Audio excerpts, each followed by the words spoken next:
Hey, good morning, everybody. This is People of Substance by LemonSkies. I'm thrilled to have my guest here today, Leah Kral. I've known her I was a fan before we got to know each other. So fortunate to have you on, Leah. Please introduce yourself and talk a little bit about what you do and what you have the prettiest name of Tulark Consulting, what that's all about. Oh, yeah. Thanks so much for having me, Olga. Yeah, I'm also a fan of you and your work and your podcast, so it's an honor to be here. Yeah, I'm a nonprofit consultant, and I've been doing that for about 20 years now. And I work with nonprofit teams that often, I call it the fog of good intentions, can struggle with that in our sector. And so I help teams think through strategic clarity, how to be more innovative and effective. It's an honor to do that work. And I also wrote a book on that topic called Innovation for Social Change. It came out a couple years ago. Yeah. So, Leah, I did a little bit of snooping, and I know before you kind of shifted to nonprofit sector, you had a stint at Peace Corps, and I believe it was Jamaica that you spent some time in. Can you talk a little bit about that experience and how it shaped you?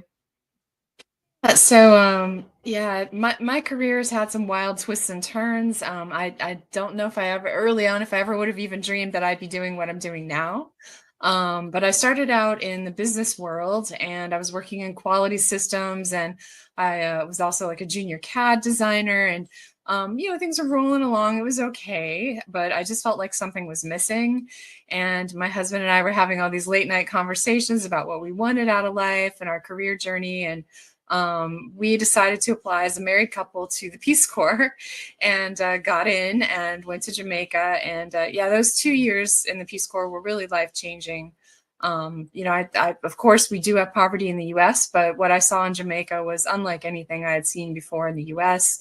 People living in extreme poverty, like living in shacks that they built by hand, dirt floors, zinc roofs. Children scavenging in garbage heaps to collect cans just, for food money. People were just surviving. It was pretty tough. But in the midst of all that poverty and need, I also saw these amazing nonprofit heroes. And I think of that, what Fred Rogers said, and I think it was around September 11th, Fred Rogers said, in times of crisis, look for the helpers.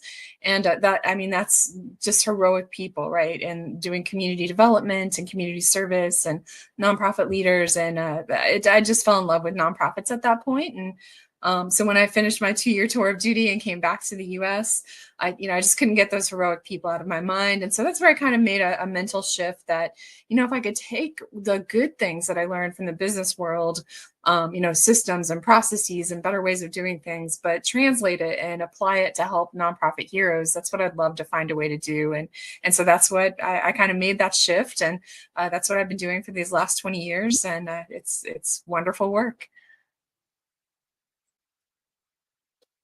Wow. So you talk a lot about transformation and kind of thoughts you share, when I've heard you speaking. I guess one of the questions that I'm struggling with is how do nonprofits kind of shift from, from very aspirational transformation to actual real change and impact? Sort of where does that rubber meet the road and we go from dreaming big but perhaps to actually starting to have tangible results? Yeah, that's really what I was trying to do with my book and in my work. And so I think a good way to answer you is, after I finished my book and I was trying to think of a way I could sum it up in a really short, punchy way.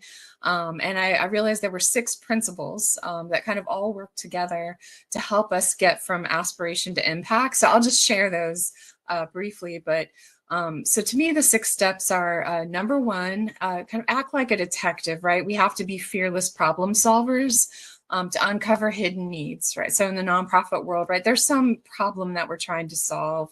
But sometimes it can be tricky to figure out and get kind of exact on the problem we're trying to solve. Like I think of Henry Ford had this famous quote. What did he say? So if I would have asked my customers what they wanted, they would have said a faster horse, So we have to do detective work sometimes, with the communities that we're serving to try to get clear on their needs and how we can best serve them.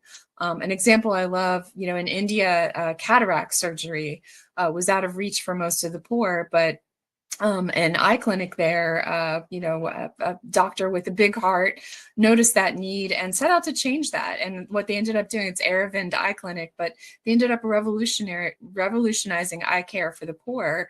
And now they're a model that Western medicine is learning from, right? So to me, that's that detective work of, don't just accept what you see, but start to ask questions and dig into it. The second, just continuing on that idea of asking courageous questions and ideating, we can, as you say, start small, but dream big. And in good news for us, so many successful nonprofits or movements started small and humble with just the seed of an idea, maybe no budget to speak of. And I saw that pattern again and again with places like Mayo Clinic, right? One of the largest successful nonprofit hospitals in the world, the Civil Rights Movement, Alcoholics Anonymous, Habitat for Humanity, all started small and humble, right? So if we think resources are, a barrier to pursuing our idea, maybe not. The third is that when people on the front lines are empowered to speak up and collaborate, breakthroughs will happen.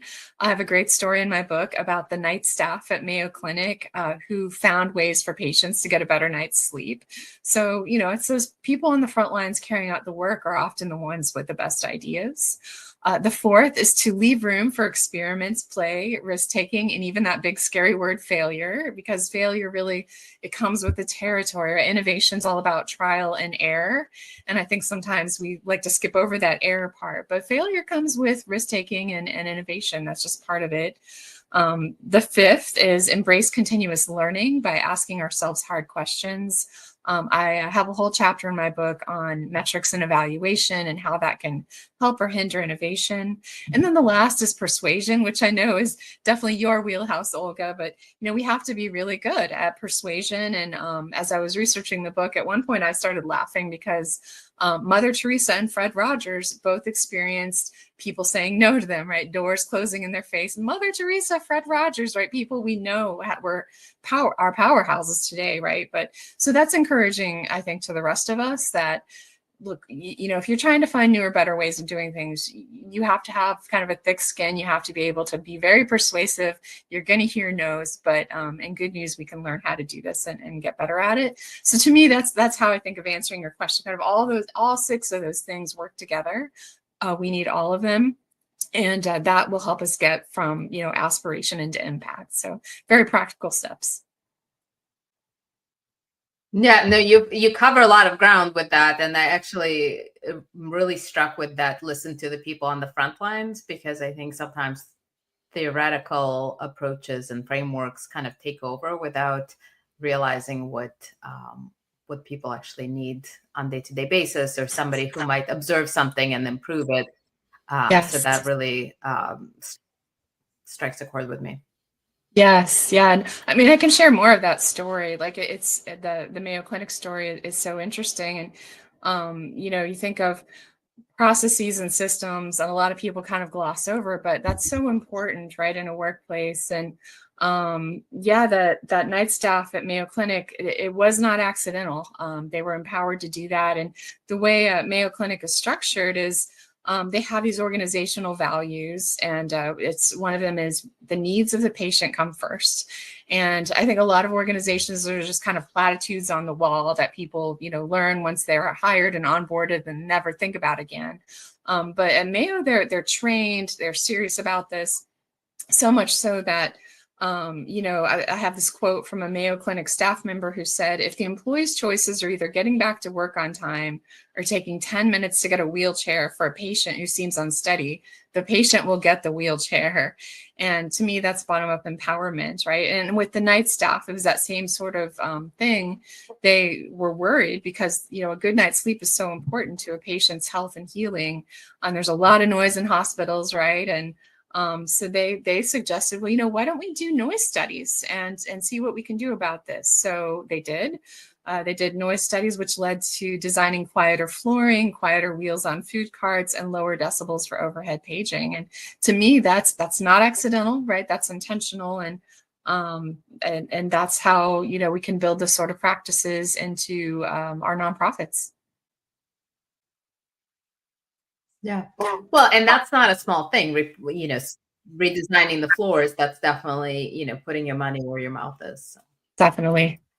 So we talked a little bit about listening to people on the front lines. You and I have been in nonprofit sector for some time, and we know the methodology and we follow the best practices. But what are some things you've learned from your clients, and kind of looking at the challenges they're facing and how they're solving them, how they're approaching them? Are there examples of things you've learned in that process? Yeah, I think, I've learned so much from my clients, but I'd say in my own personal experience, something that sticks with me most, during that time, in my service in the Peace Corps, it was just so up close and personal. And I was training the future teachers of Jamaica. And it was a very dangerous part of Kingston. We often heard gunfire at night. The campus had to have a lot of security, like high walls. It was a tough place. And this teachers college where I worked and lived, it was run by Franciscan nuns, and I loved them. They were funny and smart and feisty, and they did a great job running the school, and the students loved them too. But not only did that little band of nuns manage to help the college survive, they helped it thrive right in the midst of a dangerous, poverty-ridden community. And what I learned from them, they did not accept the status quo of a poorly run educational institution. They were restless. They were constantly innovating. They were always striving to make life better for their students.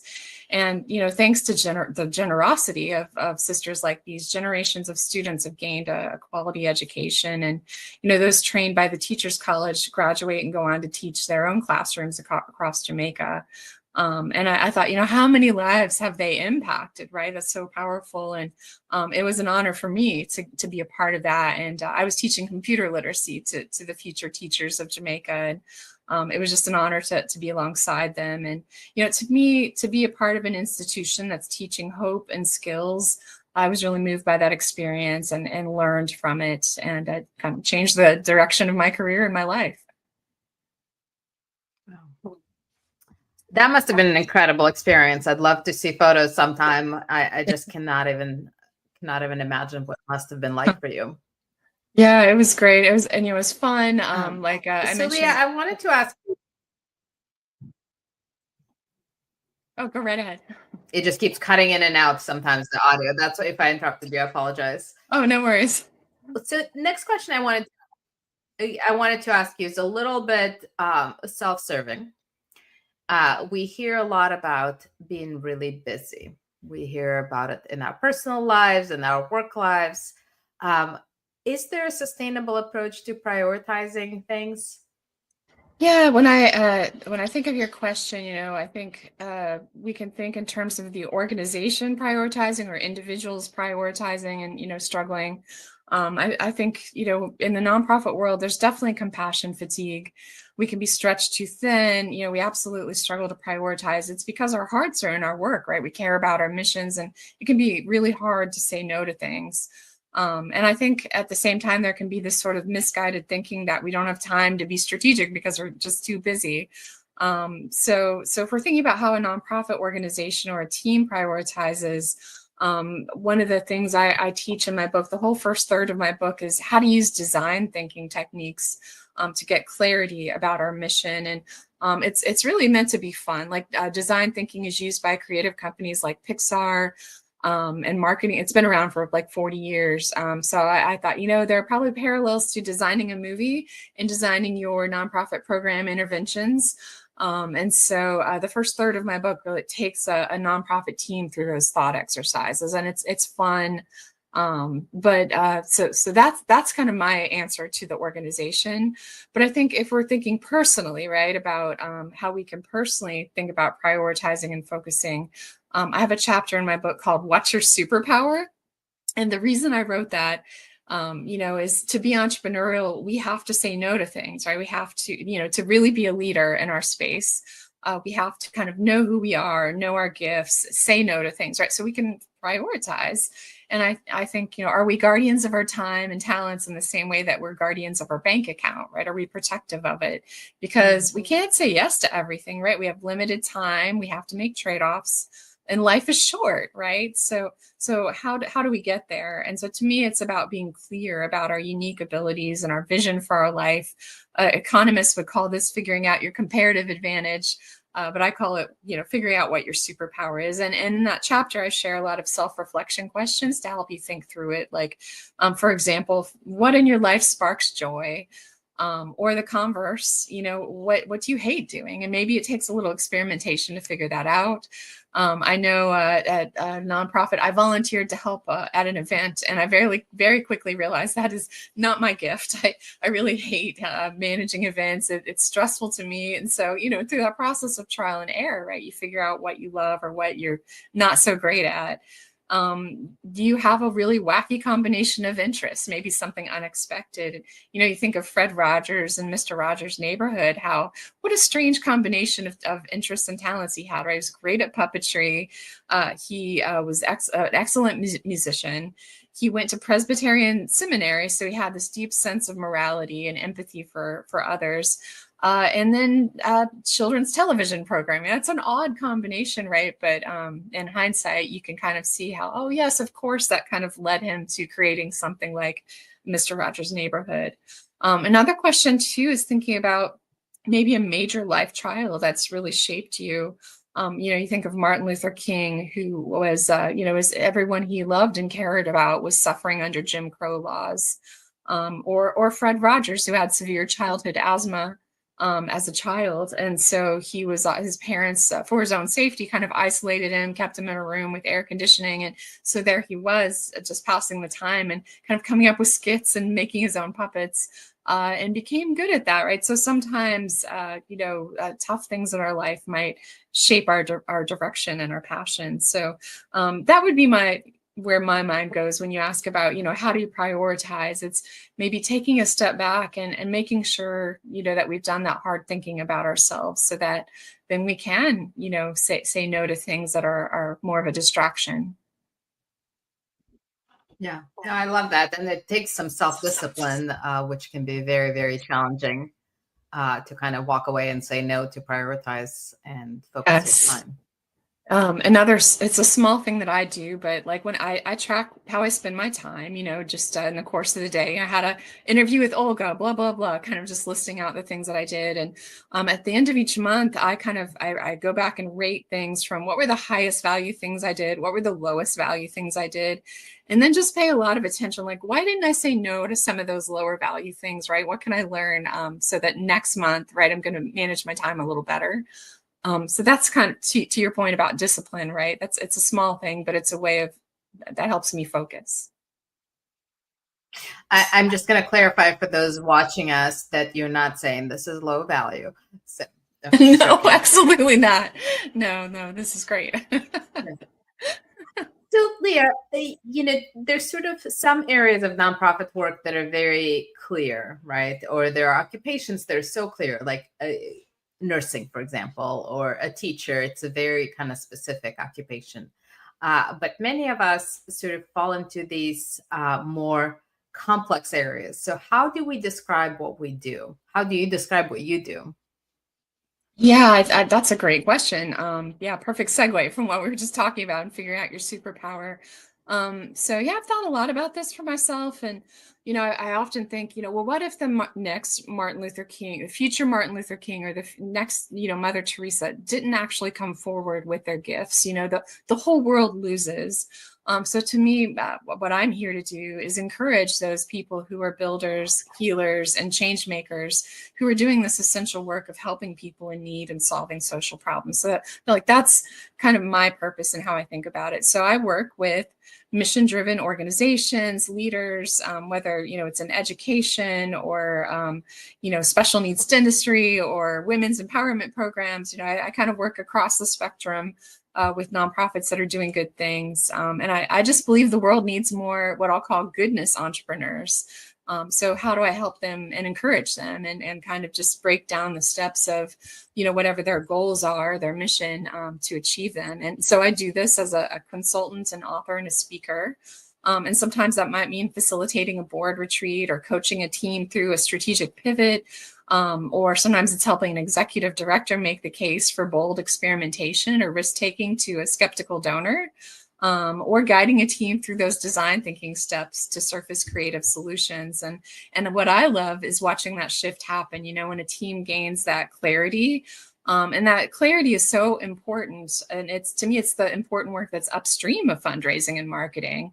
And that clarity, it doesn't just improve program impact, right? It transforms how we engage with our stakeholders and our donors. To me, it's the foundation for everything else. So that's how I think about what I do. You described the principles earlier in the conversation that you share in your book, and the book title is Innovation for Social Change, which tells you exactly what you'll get out of it. But can you talk a little bit about yourself as a writer? Like, how do you approach your writing? Are you one of those people where you know the ending before you start, or do you kind of take it one chapter at a time? Do you have like a dashboard that looks like, murder investigation with all the little cards, or do you like how do you approach writing? Oh, great. Yeah, so this was my first book, and so there was a lot of learning involved. Someone recommended early on that I get this book called The Business of Being a Writer by Jane Friedman, and I recommend it to everyone. I probably read it 3 or 4 times, and it's super underlined. I kind of just followed what she recommended.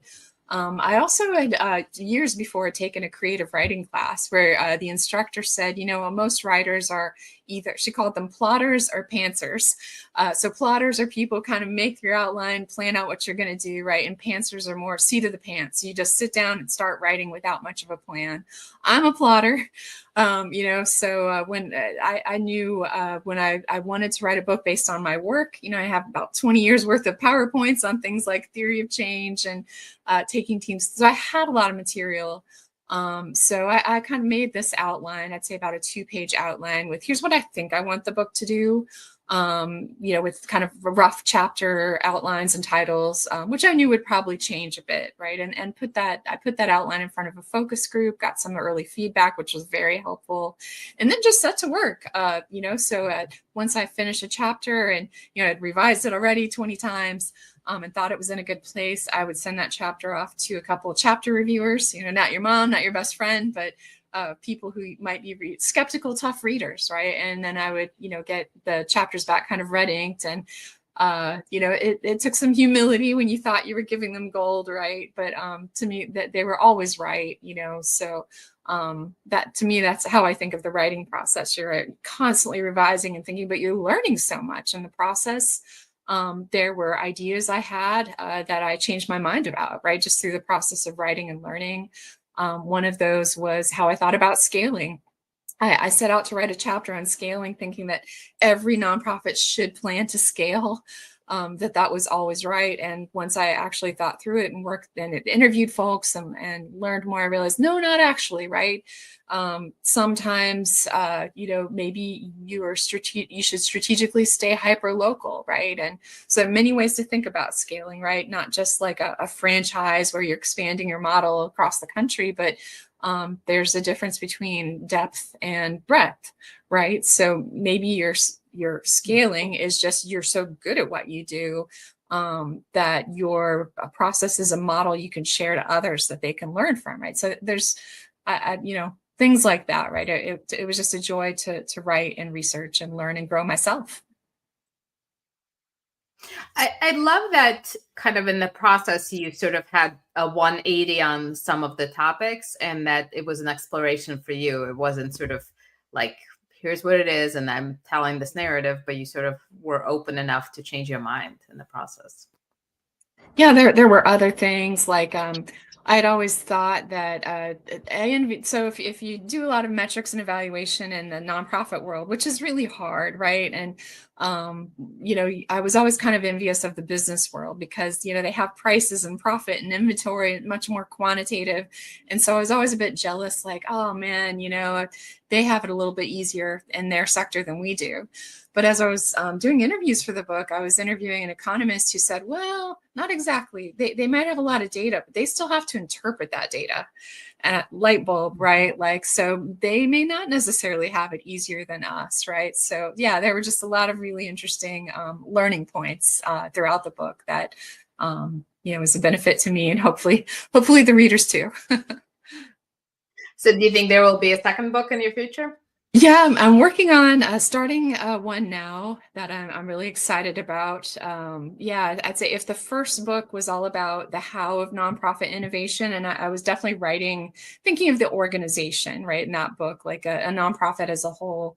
The new book that I'm working on is taking similar ideas, but writing to the individual change maker. So yeah, still early stages, but I'm pretty excited about the idea. So books take a couple years generally, so still in the early stages, but yeah, it's already kind of seeping into my content, and people are engaging with it, and that's a good sign. So I'm excited. Love that. Well, we'll be keeping an eye, and you heard it here first. Leah is writing her second book, or maybe not the first, but we'll take the credit. So outside of your nonprofit work, and I don't know if you found similar to be true, but it seems like a lot of nonprofit or nonprofit adjacent folks are also the ones that get deeply involved in volunteering in their communities and different causes and different civic activism. Other causes outside of your work life that you're passionate about, that you're close to? Yeah, let's see. So, yeah, I do some volunteering. I'm on a couple of nonprofit boards. I'm on the board of the nonprofit Hive, which I'm a huge fan of. It's a free speed networking site for people in the nonprofit sector. And it's just to me, a big problem is siloing and isolation. And so, what a great thing, right? To create an easy way for people to connect and encourage each other. I'm also on the board of an organization called WELL, which stands for Women's E-Learning for Leadership. And they provide training and mentoring to empower Iranian and Afghan women with the knowledge and skills to lead democratic change. So really important cause. I donate to a school in Haiti, and I do volunteering with programs at my church. So yeah, definitely still very involved with the community and passionate about it's just wonderful to work in the sector as a whole, right? And that my job allows me to work alongside people, serving amazing causes across the board. Well, I've done the speed dating on Hive a bunch of times, and I think it's great. And just the whole thing that Tasha created is wonderful. But I didn't realize you had involvement with the organization. So very, very cool. Oh yeah, they're wonderful, and yeah, I was in the nonprofit Hive pretty close to the beginning. I think it's been around for about 2 years now. And very easy to do, right? You just maybe go to their website, answer 5 questions about yourself, and then every week you have this opportunity to opt in. And so yeah, I'm a huge admirer. Talk about innovation, right? Like I think the founder, Tasha Van Vleck, right, identified this need and kind of came forward and used her superpowers, right? If for anyone who knows her, she's got a tech background, a passion for nonprofits, and is also a super networker. So she's like, how can I automate this? And just created this wonderful thing that is growing like crazy. So yeah, if any of your listeners aren't already a member, I'd say, definitely check it out. Yeah, it's really fun, and it breaks the boundaries of, we kind of tend to know people that are in similar organizations, similar roles to ours, and I feel like it breaks those silos and introduces you to a whole slew of nonprofit, passionate change makers that are from all walks of life. So I love Absolutely. that. Well, Leah, you've been such a wonderful guest, and I just really appreciate having you on, and look forward to continuing these conversations in all the various spaces, online, offline, and look forward to hearing more about your book as it's shaping up. Thanks so much for having me. I enjoyed our conversation. Great.